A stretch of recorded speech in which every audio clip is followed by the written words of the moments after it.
yield myself the remaining 2 minutes. Mr. Chairman, I sense that really our country is at a tipping point on a lot of questions, and you really sense this.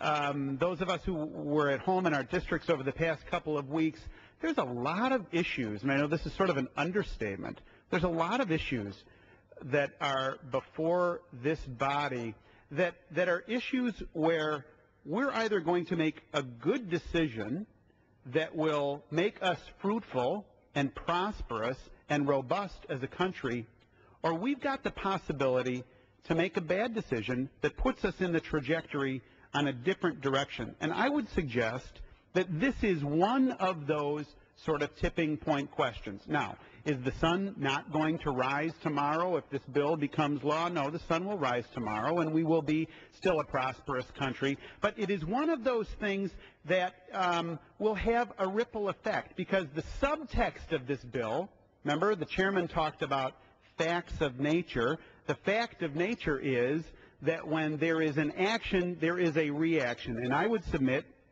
that one of the reactions of this bill, Mr. Chairman, is that there are going to be companies, there are going to be bright people that say, I'm not going to take this company public, I'm going to remain private. Now, who loses with that? You know who loses?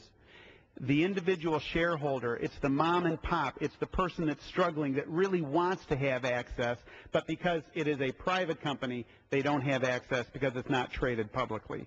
What is the other effect? The other effect is that this basically tells many companies, why don't you figure out ways to go do business elsewhere? Why don't you go somewhere else?